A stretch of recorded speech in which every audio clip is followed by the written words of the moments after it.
Ba-ba-da-bow-bow, Banger Management Fantasy Hockey Podcast. Woo! Wow.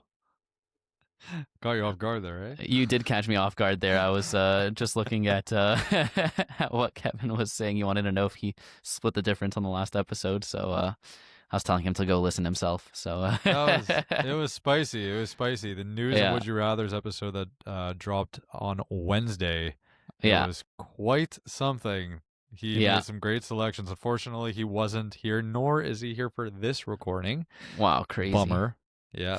But Let him out. a lot of Hashtag free Kevin. Okay. Today is our week 8 mailbag and hot topics, not TM, not the No, clothing it's store hot topics episode. and mailbag. Hot topics and mailbag. It's true. It's true. I guess the other thing is hot topic, but we're hot topics. So Yeah, it's different. exactly. It's different, you see.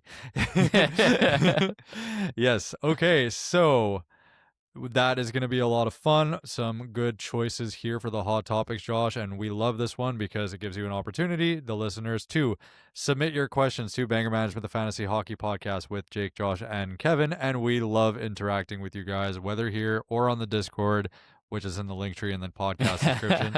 Nice. So we do appreciate it. I'm doing a different intro today. I know, it's if crazy. you like what you hear, if you've been following us for a while, please follow on Spotify, Apple Podcasts, wherever you get your podcasts, and subscribe on YouTube. I don't know about you, but since I started doing the podcast with you guys, I have a whole new appreciation, and all the podcasts that I've ever listened to, like I actually follow now because I realize how big of a difference it makes. So I know most of our listeners probably don't have their own podcast. I know it's kind of you don't really experience it unless you're involved, but truthfully, it does help us a lot, and we would absolutely love that if you could just hit that follow or subscribe button. Much appreciated. I've definitely been at fault of like watching like all of someone's videos and then like never like following or subscribing, you know, because like when you open YouTube, they just, if you watch it a lot, they just pop up on your screen. So it's like, okay, cool, I don't have to, you know. But then like I'm like, you know what? It literally cost me nothing. Why not support someone who like hours of content I've consumed? So I'm like, all right, why not?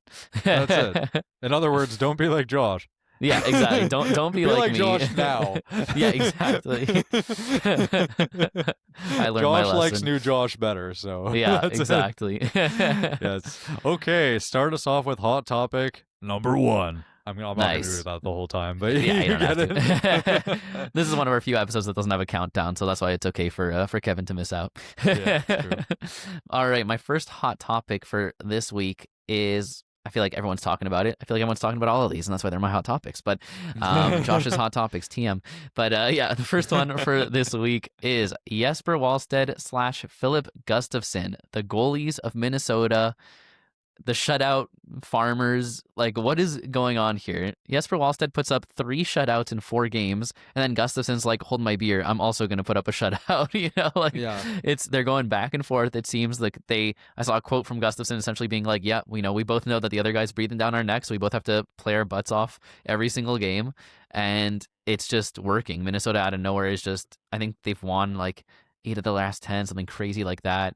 And they're just absolutely on fire, and it's all starting from the goal crease. So I guess a lot of people are asking, who's the one to own? Should I own both of them? Should I own only one of them? What's going on? Is this, is one of them going to take the starter job? Are they going to split it? Jakey has someone with Wallstedt shares. What do you think is going on here? So I'm all over the place with this one. I flip-flop on it all the time as to which one I'd rather own. I think that right now, I mean, Gus has actually been decent, but just what Wallstedt's doing is insane. The reason it's a scary situation for Gustafsson is because Wallstedt was drafted to be the goalie of the future, and then Gustafsson got paid. This happened with Florida too. They drafted Spencer Knight to be their guy, and then they gave Bobrovsky the contract, right? Or it was like, I don't know if that was the exact sequence, but it was in the same year. So to me, I'm looking at the situation, I'm just being like, okay, they're winning. They have both of them on the team. One of them is getting paid a decent amount. It's not $10 million. It's like 6.8 for Gustafsson. But then the goalie who you want to build confidence for the future is actually doing insane things.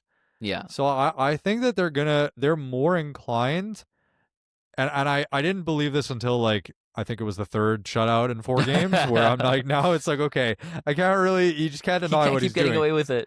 Seriously though, I'm a big believer that they're gonna get Wallstead going, that they want Okay. Wallstead to be the guy, and yeah, I mean even if they have to trade Gustafsson and eat some of the contract, whatever, like Wallstead's gonna be their goalie for years to come. So I'm on Team Wallstead right now.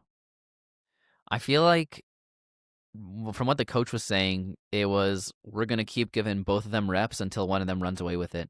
And I know you're like, one guy got 3 shutouts in 4 games. How has he not run away Yeah, with it? But the fact is, Gus has also been solid, not Wallstead level solid, but he's been really good as well. So I think that it's too hard to predict because you can't predict like who's going to do better when both are playing at this level, right? But I think that's what's going to happen. I think it's going to be back and forth, and then eventually one of them is going to keep playing as well as he's been playing, and the other one's going to falter, yeah, and he's going to kind of take it. But I think that let's say the one who takes it and runs with it then starts faltering, the other guy's going to jump in, right? So I think that this is at this point like pretty much 50-50 from this way on. But if it's a 50-50 and both these guys are playing out of their minds like this, I'm happy to own either. Now we've yeah, talked about how like we don't like owning both goalies on the same team because it's kind of like minimizing your ceiling, right? Because at best you'll get all the teams games, but like some weeks that can be only 2 games from 2 goalies, something like that. In a situation like this, it could be worth it just to wait and see, and then eventually maybe one of them pulls away and you can drop the other one. But if gun to our head, as Kevin likes to say, gun to your head, you have to own one right now. You're going Wallstead, and I probably go Wallstead as well. super close. It's too close. Honestly, I Mm. really don't think any one of them is going to run away with it just yet. I think it's going to be The 50-50 for a bit. the only thing that's sus is that I will say, like, if this was a role reversal and Wallstead did what is And Gus like, did was Gustafsson yeah. did and Gus did what Wallstead it's doing, like Wallstead would not be in the picture. That's a really good point actually. I S- think the money is a big thing and Wallstead is still a rookie, right? So it's tough. I feel like it's tough to bench your $6.8 million goalie when he's playing well, right? Even if the Yeah, backup guy or like non this maybe tandem guy or whatever is putting up 3 shutouts in 4 games, if your starter who you're paying is playing well, it's really hard to bench him. So I yeah, like I said, I foresee a 50-50 for the foreseeable future, and then I think if one of them runs away with it, he takes it. yep. Okay. Okay, speaking of goalies, Eric Comrie / Connor Hellebuck. I mean, this one's a lot less interesting than the first one. I think Yeah. it's just, and we kind of covered this a bit on the mailbag episode, but pretty much Hellebuck's out 4 to 6 weeks. Got a knee surgery. Comrie's going to be the starter while he's gone. This is very much just a short-term band-aid for your team if you need the goalie, or if you're the Hellebuck owner. I love grabbing him, but yeah, there's not too much to say on this one, but I think I see a lot of people overvaluing Comrie. You see a Yeah. goalie go down, like a really good goalie go down, and you rush to pick up the backup, and then you're like, wait a second, like this isn't actually gonna win me my season or anything like that, like it's just a couple weeks of having a solid goalie. So I think people are overvaluing him. Like I saw people asking, like, should I take Comrie or Wallstead? Obviously, that was before What? the third shutout. That was Okay. before the third Okay. shutout, but still 2 shutouts in 3 games, and you have Yeah. Gustafsson, whatever. Like it's obviously Wallstead, not even close. So I'd say where I draw the line, like there were a couple like questions, like some goalies to who would you take over? I would take Comrie over most short term plays. I think he's like a top tier short term option. Mhm. But any guy who has staying power over the course of the season, I'm taking over Comrie. Stuart Skinner? I think I would take Skinner over Comrie. Yeah. Yeah, I just think like Skinner, like he sucks right now, but he is the starter for Edmonton, and I feel like they turn it around at some point. It's just Yeah. it's less about me liking Skinner and more about me thinking Comrie is just such a short term option. Yeah. I guess Like the yeah, way to look at it is that, like, I mean, I'm assuming you would take Wedgwood over Comrie, right? Or oh, not even Blackwood? close. Yeah, even Blackwood Blackwood. too? Yeah, yeah, Okay, see that's like kind of it. It's like if there's if there's even like potential for them to be like a starter on like a good team, you know what I yes, mean? It's just Skinner's been so bad. I I know. feel like, I would take Comrie over like a Jonathan. I mean, Jonathan Quick's injured, whatever. But Yeah, well, yeah, full like backup for sure. yeah, exactly. It's a really it's honestly even tough to come up with names. I guess the whole narrative here is that Yeah, Comrie has been in the NHL long enough that we know he's a true backup goalie. Backup goalies eventually have to back up the starting goalie, hence the name. yeah. And I wouldn't expect much. It's just more like sustenance and like, maybe 30% of his games are going to be good. Yeah. And then the other Yep. ones will be like serviceable. So if you have Yeah. real goalie trouble, that's it. You mentioned on the previous episode to pick him up if you have Hellebuck. I understand the logic there. It's most enticing to do so during that time. But as someone who doesn't own Hellebuck in my leagues, I'm not excited by it. Like, Yeah. I'm just gonna kind of like let him stay on waivers and that's it. Yeah. Yeah. Fully agree. Okay, this was a fun one because he's doesn't even have a picture on Yahoo yet, Yeah, and he was that's why he's 0% good. owned, I think, about a week ago, and nobody knew he existed about a week ago. Even his And parents. yeah, exactly. They're like, he doesn't have a picture on Yahoo. Who is this guy? He was undrafted.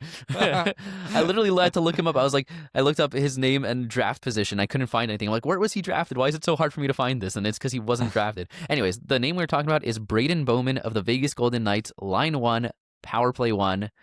Where did this come from? This is crazy. Yeah, it it's not often that like you see a player who wasn't drafted and who ends up like doing this type of thing. And he's young too, right? Like Yeah.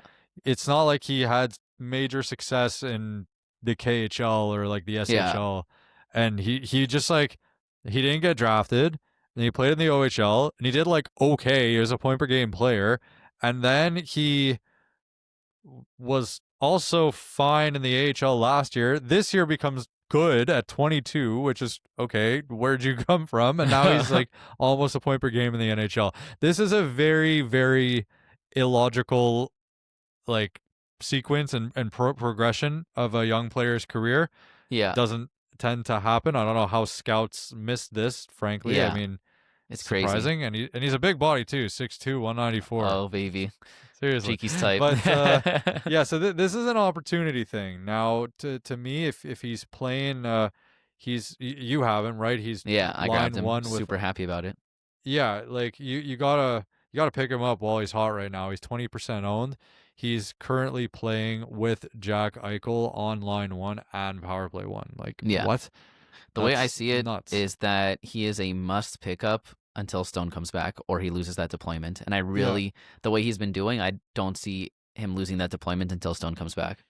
Yeah, and even when Stone comes back, right? Like I know that you have Dorofeyev, who's like an actual left wing, and so is Barbashev. But like, if it means staying on the line, like, I don't think they're gonna want to bench this guy. Like, clearly, what they have is more No. special. What they have, like, in I think Barbashev. at the very least he cemented a spot in the lineup, and I think Yeah, he like when Stone comes back, he's gonna get bumped off power play 1. I think it's very unlikely. The only other option would be Dorofeyev, and I just don't see them doing that. But I would not be surprised at all if he keeps line 1, like that'd line 1 be power play 2. amazing. Like so he's not like an instant drop when Stone comes back, but I do think that he's definitely going to take a big hit and could end up being a drop like a week later. Yeah, But also Stone, who knows when this guy's coming back, right? There's no news on him, and he could come back for a game and then get injured again. So that's another reason why you might want to hold on, just to see if Stone is actually healthy when he comes back before you yeah, drop. absolutely. But until then, yeah, I think this is a clear pickup. Obviously, some leagues are super shallow, so you're not going to grab him. But like line 1 power play 1 on Vegas and putting up numbers, Yeah, this is kind of a no, no-brainer to me. love it as a pickup right now. Yeah. And on the vein of the Vegas Golden Knights, we've got Mitch Marner, who, what is he doing? He's under a point per game. He doesn't shoot. He doesn't hit. Doesn't block. Doesn't win faceoffs. What does he do? You know, he chills in Vegas and collects his paycheck and then gambles it. I don't know. My question here, and like, don't like, I really want you to think about it before you Okay, give me an answer. Okay, I'm gonna who think. would you rather on your team as far as alliteration goes? Braeden Bowman or Mitch? No, I'm kidding. Okay, so Easy this Bowman. is a what'd you say? No. What'd you say? I said easy Bowman. Okay. Firstly, to all the listeners, that was a joke. Please don't at us. But also, I would say that what's interesting about this is that his shots are horrible. Like, it's really bad. 1.77 is kind of like unacceptable if you're not going to be Yeah. a point per game player after getting this like amazing contract. Yeah. So I don't know. I mean, this is still a good player. We spoke about it also Yeah, on the previous for episode. sure. Like this is a decent player doing decent things. He's just way underperforming where you drafted him. I don't know if it's buy low territory. I think It he's is a buy huge low buy low. territory, but it's like, is it there yet? Like, do you think that because he was drafted in the Yeah, second round? yeah. I think that like pretty much all the backhat stuff, that's not going to change. I mean, that's what you drafted him knowing he's not a shooter and that he doesn't really do any backhat stuff. The points are Yeah, definitely going to go up. There's yeah. no way he's finishing. Like in my mind, I think his like floor is like 1.1 points per game.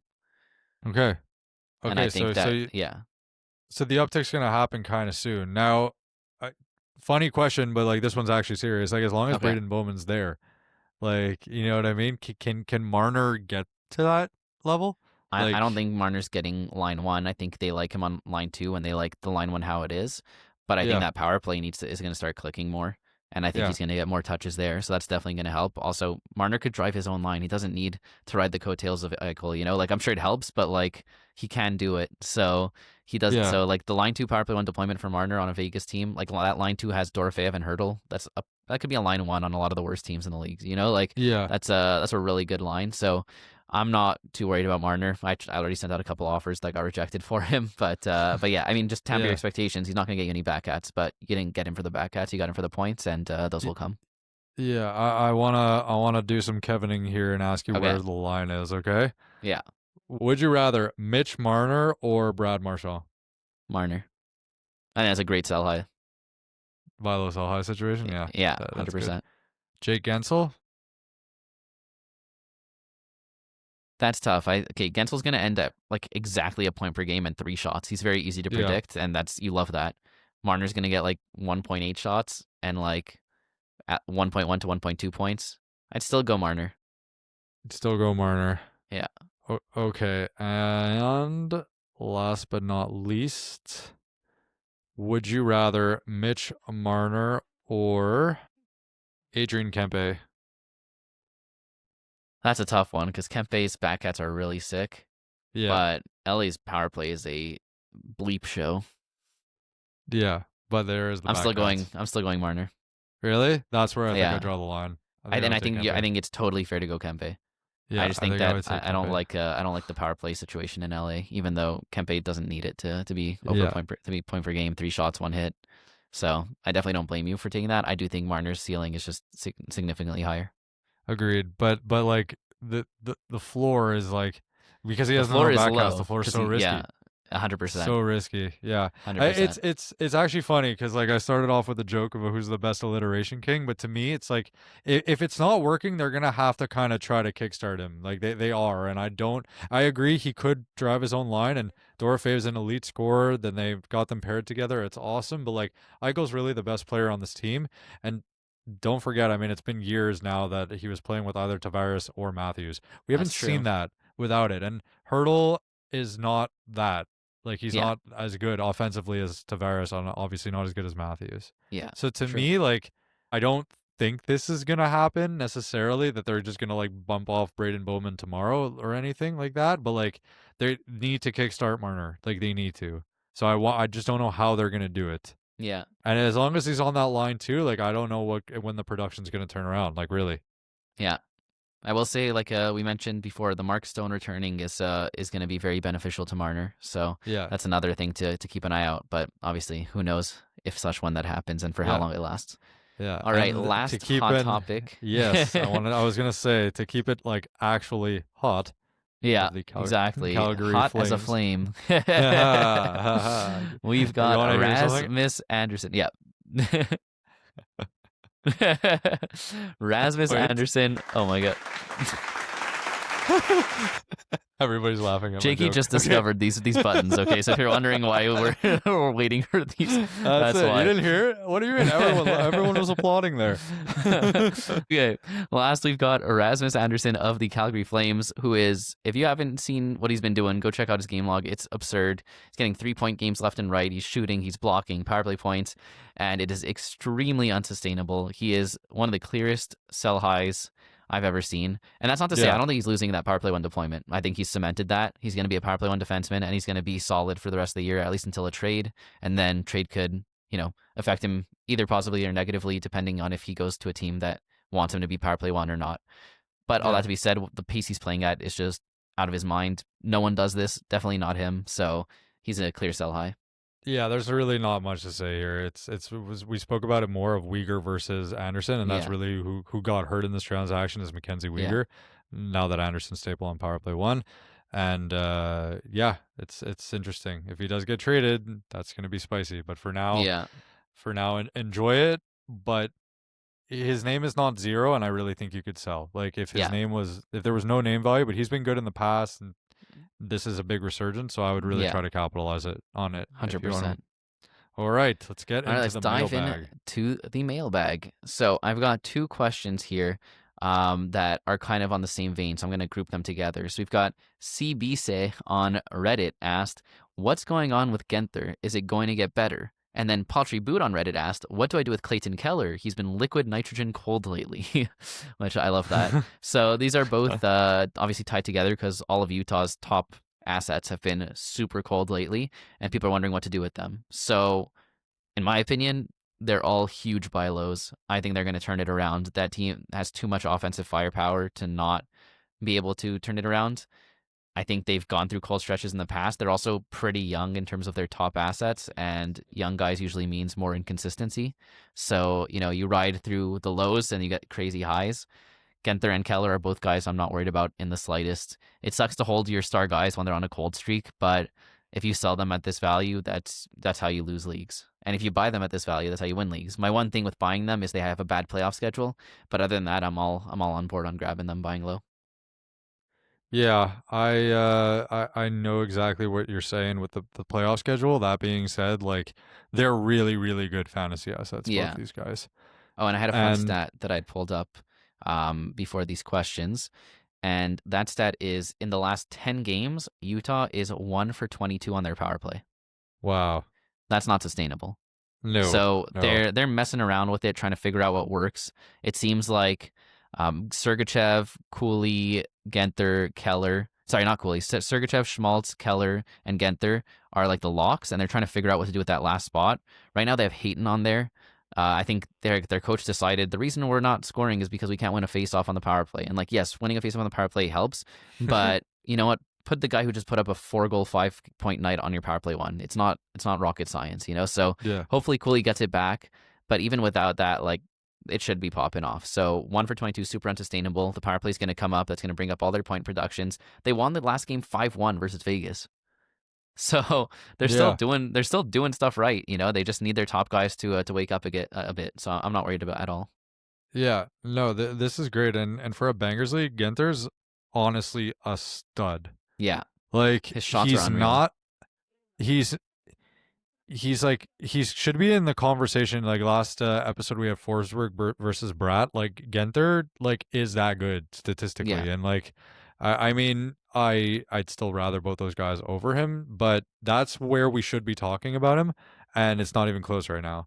Yeah. He had a great start, an insane start actually, and then it slowed down tremendously. So I basically agree with everything you're saying as far as it being a fantastic buy low, and I don't know. Who would you rather on your team between the two? I'm thinking Keller still. I think he's really the talismanic player on that team. But I love Genther's shot volume. But Keller also shoots, so I'm going Keller for sure. But I love both these players. I think they're both elite talents. Yeah, I would ignore the playoff schedule here, to be honest. And we don't like. If you can get enough value, you ignore the playoff schedule always. Yeah, so I love it. I'm with you there. Buy low for sure. All right. Elysium AB on Reddit asked, in a bangers league that counts average time on ice and face-off wins, are you taking Stutzle or Geekie? Easy Stutzle, and this is coming from the biggest Geekie lover there is. Right? Average time on ice is such an interesting stat. I know. That's crazy. I actually love that. That's really cool. that's like I don't know if I'd necessarily want to play in a league with that, but big fan of it as a concept. Yeah. I think it's going to be one of those things that, although it seems that you can plan for average time on ice, it may end up sort of playing out in effect like plus minus. Yeah, it seems a bit silly. Yeah, so because it's a bangers league, I mean Stutzle's an absolute Yeah. beast. It's not close. So Like I know Geekie's yeah, been playing out of his mind and he's a great sell high. I also like him. Like I have him on my team. I drafted him and I'm not even like I am sending out some offers, but ideally I just want to hold on to him because I think he's going to be yeah, great all season. But this is a tier above. Stutzle is definitely the pick. for sure. Okay, Paul L on Discord asked, "Do you guys have non-fantasy sports jobs or do you do this full time? Do you want this to become a career or just keep doing it for fun?" Love that. Love that Yeah. question. That's so fun. Yeah. So, it's not our full time yet. I don't know about you, but I think like this is the dream to like really make this a thing and to Yeah. actually, but when it comes down to it, I'd really I guess I think that our goal is to really make it so that the people listening to us derive value from it. Fantasy sports are kind of a in a way it's kind of like the same thing as like comedians, right? It's sort of like an escape from your day to day and it's like a way to have fun, and that's really important as time goes on. Life's not easy. So I will say that We're getting philosophical on us here. no, but like our goal really is to just like actually make it make content that you like to hear, that is entertaining and also provides value for your fantasy hockey leagues, and really to connect with you guys. That's why we preach the Discord, and Yeah. the more you support us, the better it is, not just to be successful, but to actually like it motivates us to just get better and be better. And Yeah. but yeah, No, so I mean we for have other jobs, yeah. but we really love it and we want to grow it as much as we can. Yeah, definitely yeah, we have other jobs and like in terms of like where we want to go with this. I mean, the sky's the limit, right? I mean, sometimes I think I texted the guys. I woke up one morning and I was like, guys, I don't know if you have this like recurring dream, but it's like we blow up, we're on like TV on our own panel during intermission, or like just chatting like we always do, but like, Yeah, yeah. So, and if we get big enough, we can start having like actual NHLers on our like podcast as yeah. guests. Like stuff like that is kind of stuff that we dream about. But, I think we're still a ways away, but for every follow, it's more chance that we can get, we can get Matej Blumel on here, like, Exactly. and then they can rip us a new one for like butchering their names because I know it's Matej, but it's just funnier to say Matej. Yeah, Yeah. no, great question, Great Paul. question. Yeah, that was Appreciated fun. it. All Yeah. right.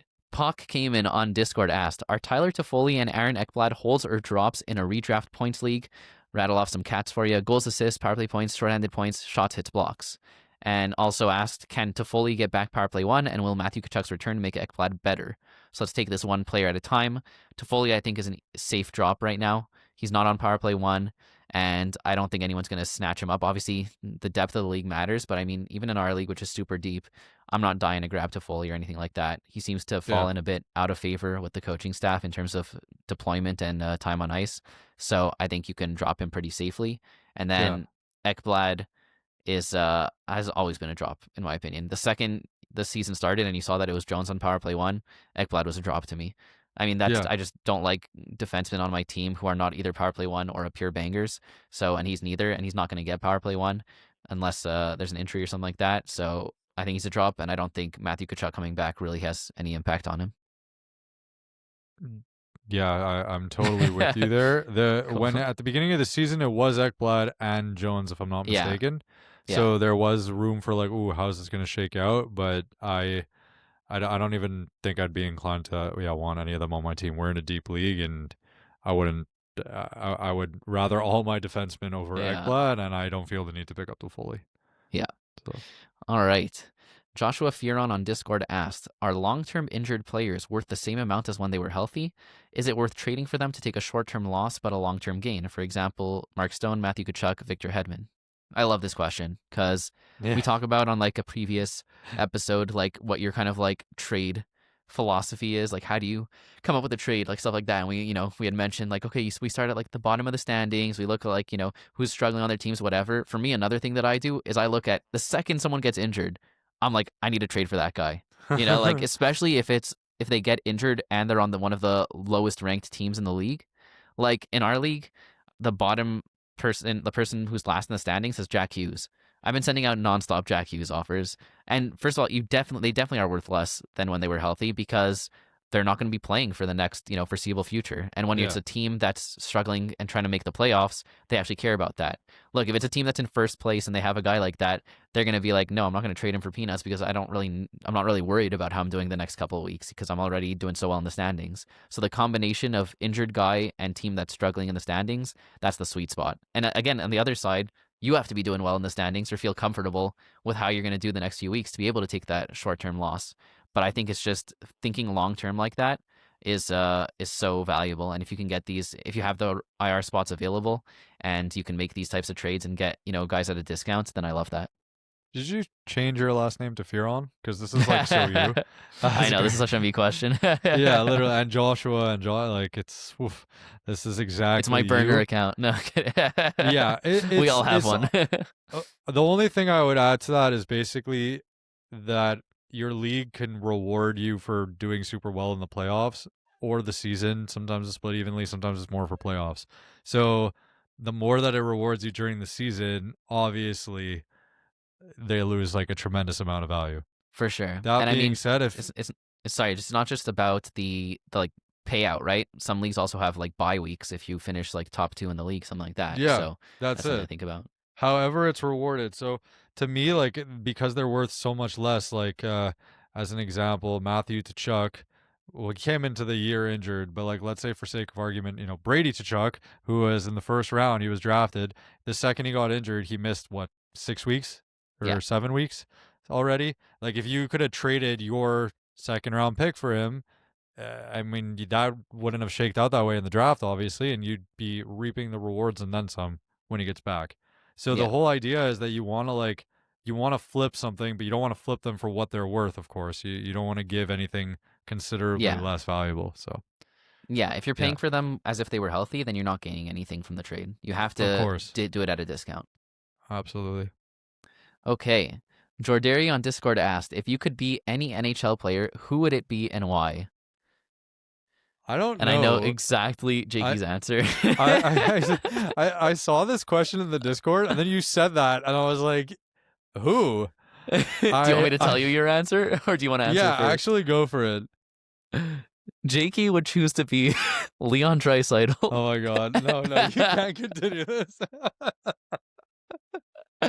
And the reason is no. This is all gonna simply be cut. You can't cut this. I hyped it up too much in the Discord. That's crazy. Anyways, the reason is because Jakey thinks that he has the hottest wag. So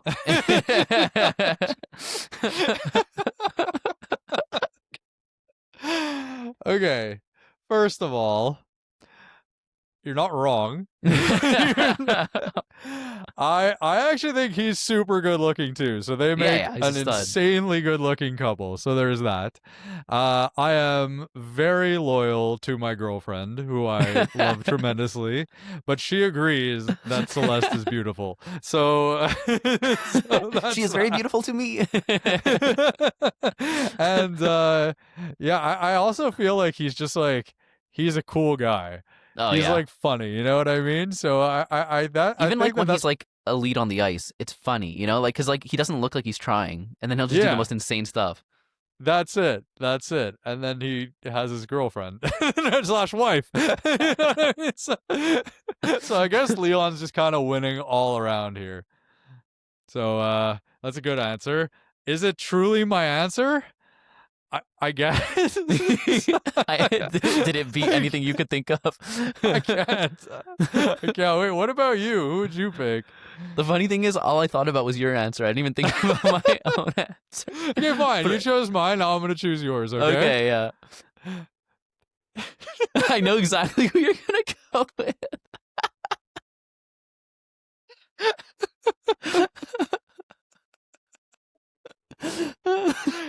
Okay, it would be Ben Sherratt.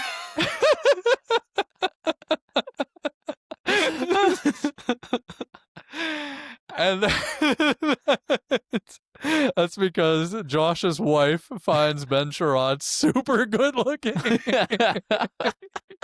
I can't even argue. That's exactly who I was gonna say. But I will say there's some lore behind this. Okay, he was on the Habs, and we're Habs fans, right? And like when we started dating, like she didn't watch any hockey before, like we were dating, and then I'd be watching the games, and she'd watch with me. And for some reason, the camera crew for Habs games were obsessed with showing Ben Sherratt. Look, you think the guy with the most ice time or the best player on the team would get the most, like, it's a random commercial break and they just pan to a player, right? No, it was always Ben Sherratt. And she's like, that guy's a stud. And I'm like, yeah, he is, And then they just kept showing him. And it became a thing, like, we'd be watching the game and, like, she wouldn't be paying attention. Like, we're watching the game together, but, like, it's really me watching it and she's on her phone or something. And then, like, for a split second, they show Ben Sherratt on screen and she's like, hot. And I'm like, you weren't even paying attention to like they scored like 3 goals. You did not react once, Like, anyways, yeah, great answer, Jake. You sniped it. That's amazing. I want to know who Kevin would be. That's the one. Well, he would tough. be Michael Pezzetta for the same reason as my Ben Sherratt. I think Emily finds Draisaitl good looking too. So Nice. I think like we've spoken about this. So Yeah. I think I'm in the clear here too. All right, Joshua Fioran with another great question on Discord, so I had to include it. What's a stat that you wished counted for fantasy but doesn't or is super rare? Height. No. I literally, we've talked about this, Geekie. At the height per 60, it's just like his team would be off the charts, literally That's off it. the size charts. My alternative would be Protus for which player I would be because that man is just so tall. But good. Height good is a great question. one. I think that like shooting percentage would be pretty fun. Yeah. Okay. That would be pretty cool. And I feel like that's also like realistic to It's like counterintuitive though, because like then you're kind of like targeting guys who are like maybe are more unsustainable or also just like don't shoot much, which kind of like goes against like what normally you'd be like targeting. But like you see a guy like I mean, my goat, Morgan Geekie, who's like been shooting like over like 25% for like the past 2 years, and you're like, how does he do it? So that's a really interesting one. Yeah, it is. Yeah. It's against shots. It's like inversely correlated with shots. Yeah, which is really fun, interesting because usually you don't have like inversely correlated positive stats. So that's really cool. I know that someone in the Discord mentioned this, and I really like it. Is takeaways. That's such we've talked about it actually, like us, me, you, and Kevin, about implementing that into our league, and it's just such a unique stat. But it is like fantasy at the end of the day. It should be about better players being valued more, right? And like defensive play does not really get valued at all in fantasy. Like hits and blocks is a way of doing that, right? But it's not necessarily the same.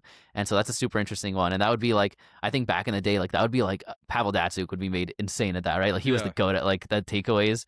And sometimes I watch like, you classic, like you go on YouTube, you watch top 10 goals of whatever, top 10 saves, whatever, but like I've watched like top 10 like Pavel Datsyuk's like steals, and like it's really like entertaining to watch. Like he just like picks the pocket, and like goes and like turns it into an opportunity. So I think that'd be a really cool one. Takeaways is amazing, and I just thought of another one. I think I like this even. First of all, like really though, takeaways, like I've been preaching that for a long time. It's amazing. Yeah. I think that even better than shooting percentage would be percentage of teams' points. That's like a lot. That's a lot, but like that'd be sick. That would be really that cool. would be like, and every week it resets, right? So it's like for the week, you know what I mean? Exactly. Like if Tampa Bay Lightning scored 10 goals in a week, and Kucherov gets 4 points, right? Goals or assists, whatever. That means that his participation rate is 4. Yeah, or let's say you say like 40. each goal has 3 points involved with it, so 10 goals would be like 30, so you'd be like 4 out of 30. So yeah, no, that's a very that's interesting. Fun too, actually. Yeah. That's even better, to be honest. But the only tough thing would really be like in the weeds. Yeah, and the only tough thing is like, what if you like picked up a player for only like half the week? No, but I guess that's still fine. It would just be how many points he got that game out of the total points weeks. Yeah. Anyway, super like complicated. That's like majorly advanced, but like I actually like referencing that. Like I did it for our buy low this past week for Protus actually, and like that was like a big thing. Like that's really, it goes to show how important it is, because like good players on bad teams, bad players on good teams, but like when you have a good player on a good team, like that's like it shows in the statistics. Like that's a really important thing. Even looking into like it for draft season, it's probably like a big factor of what I've been looking into.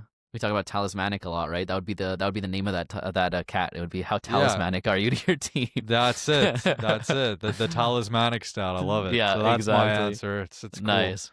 I love that. Yeah. Okay. Vancouver on Discord asked, what type of league do you guys prefer? Redraft, Dynasty, or Keeper? And how deep do you prefer your league? How many players owned? Are you a Canucks fan? I think their Discord picture is the Canucks logo, and Okay. their name is just Vancouver. Maybe it's That's the real, Vancouver Canucks. Like Jacques Clouseau detective work by me over there. You're good.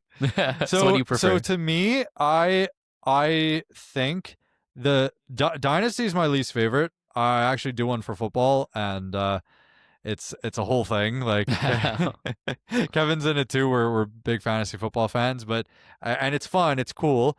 I think that, but that's an easy one. Like I'd rule it out. Now, I really like Keeper a lot. I think it's really fun. That's probably my answer. But I've never done a Keeper categories league. So I Okay. wonder how that would go. I think that would be pretty cool. I'm in a Keepers points league, which I really enjoy. But to me, like the trouble with dynasties in general, it's just like it becomes like a lot and it's super deep. Whereas at least with Keeper, you keep it to the same level as a redraft size, which is nice because it's all relevant players for this year. And as far as the league size, it's got to be at least 12-man league.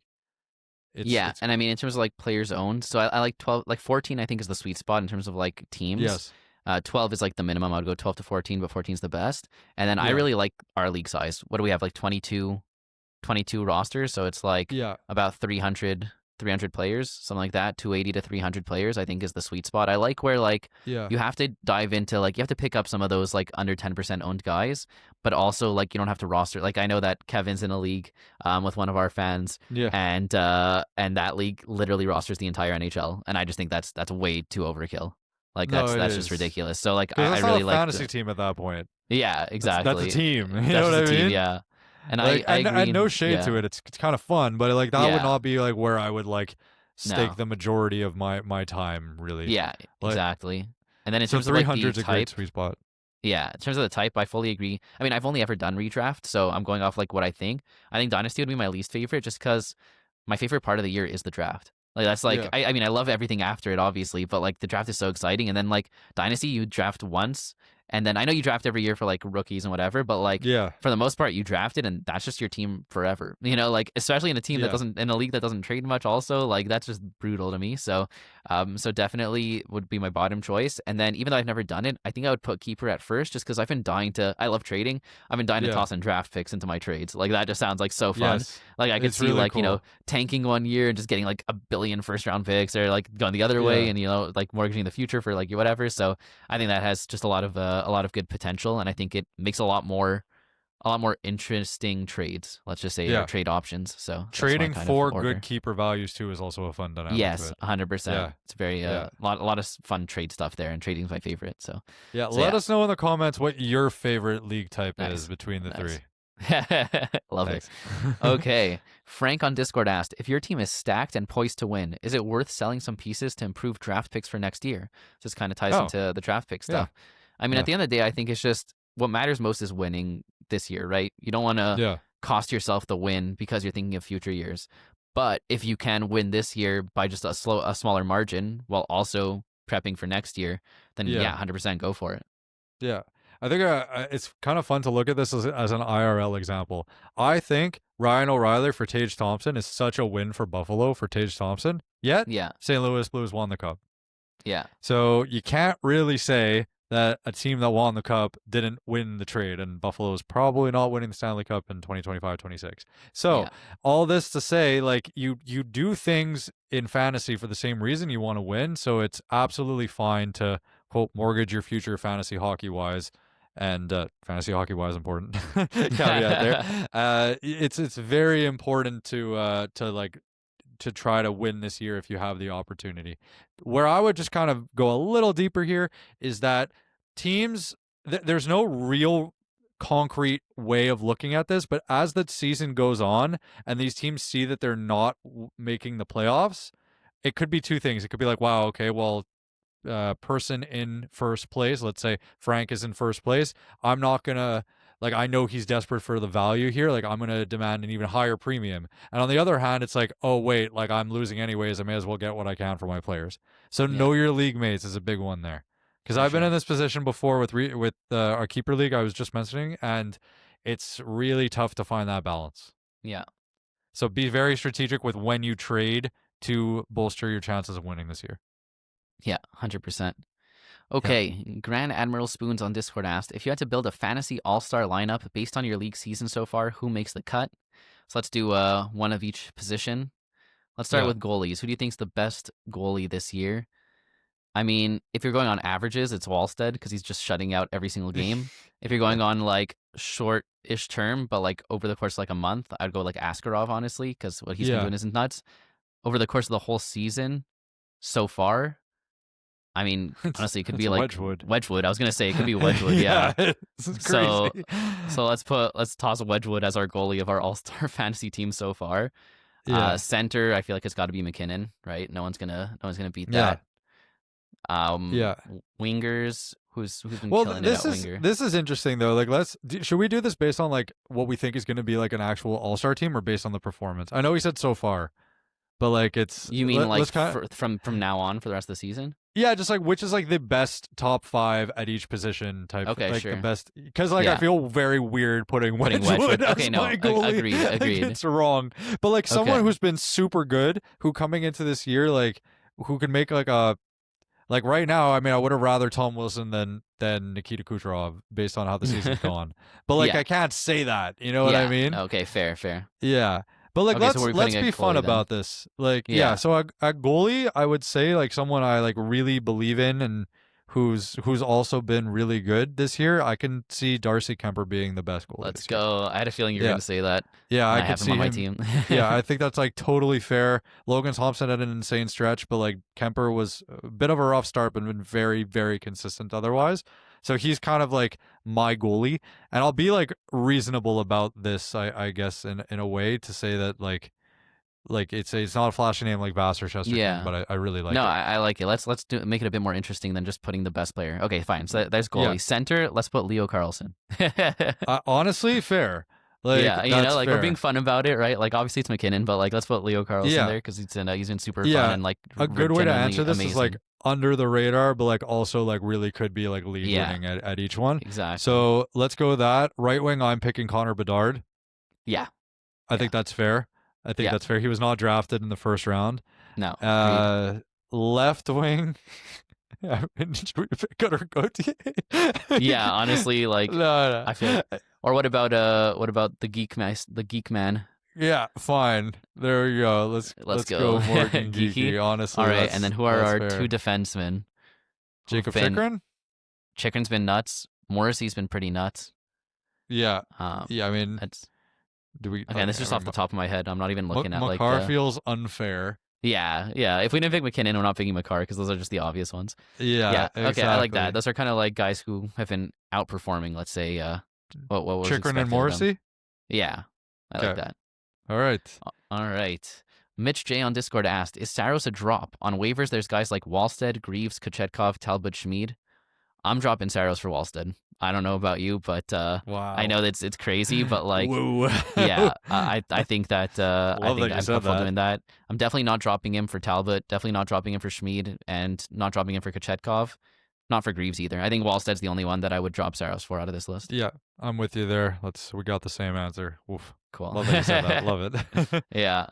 And lastly, Alexander on Discord asked, "Is 0G only viable for redraft leagues, or can it also be good in keeper/dynasty leagues?" It's a great question. Okay, dynasty, I would say no, because that's like a long-term thing, and like you have a much deeper league in dynasty, and the reason 0G works is because you have Jesper Wallstedt. My three goalies right now at the time of this recording are Shilovs, Wallstedt, and Dobesh. None of them were drafted, and like, although I don't have incredible conviction in any one of them individually, I mean, Wallstedt's looking really good, but the Gustafsson situation, it's up in the air, whatever. I think that 1.5 of them are gonna do really well this year. I don't know how it's going to shake out, and I don't mean that he's going to become half a goalie, but I was gonna say I'm going do. with Wallstead and bottom half bottom half of Dobish. That's my answer. It's like Dobesh, I think is like I don't know between Yeah, Dobesh no, I know or exactly what you mean. Yeah, Shilovs. So yeah, to me, it's like these guys weren't drafted. Nobody talked about them at the beginning of the season, and now they're on my team. Whereas you can draft Connor Hellebuck, and he is. I can guarantee you that for the next 4 weeks, Shilovs is going to be better than Hellebuck. So I it's the mean, opportunity yeah, cost, yeah, because literally he's going to be hurt. But like, yeah, it's the opportunity cost of missing out on a good player there. Like that's the way I see it. I never want to pick a goalie super high. The moreover, it's because you could pick somebody up.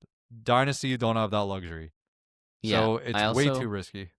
I fully agree, and I think another interesting way of looking at it is that what I like about zero G is in any given year, someone's gonna. It always happens where a goalie comes out of nowhere and just has the most insane year.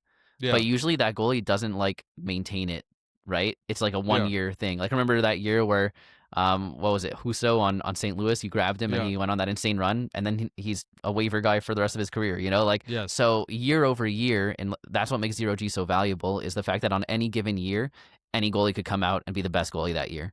But in hundred terms of percent. like consistency over the course of multiple years, that's not going to happen for the most part. So that's why I think it's mainly a redraft strategy. Yeah. And the last thing to top that off is Dobesh and Wallstedt there's no way they were on your dynasty unless it's like a super shallow league. They were not on your waivers. I'd be for sure not Wallstedt. Yeah, Wallstedt, like as soon as he was drafted, he was probably like the third or fifth overall pick there. yeah. The big one is it's interesting because in a keeper league you could maybe go 0G, like Yeah, that just maybe. depends how many keepers, I think. Yeah, and then it gives you the opportunity to buy at like a premium as opposed to draft next year. But I'd say, yeah, in that order, redraft is by far the best, then keeper, then dynasty. Yeah. All right. Okay. Thank you to everybody for listening to our week 8 Josh Hot's Topics TM and and Mailbag episode. If you enjoyed this show, subscribe on YouTube. We are there. As mentioned, your support means a lot. Follow us on Spotify, Apple Podcasts, wherever you get your podcasts, and rate us 5 stars. Discord, Discord, Discord, Discord, Discord. Discord. Join the Discord community. It's a great place to be. We have a great time, and the more the merrier. So come on in. All the socials are in the link tree, as well as the Discords is in the link tree as well, in the podcast description. So find all of our socials over there. Follow us on Instagram, TikTok, the works. Yeah. Take it away, Ernie. We'll be there. Bow, banger management, fantasy hockey podcast. Woo! Woo! Kevin's woo!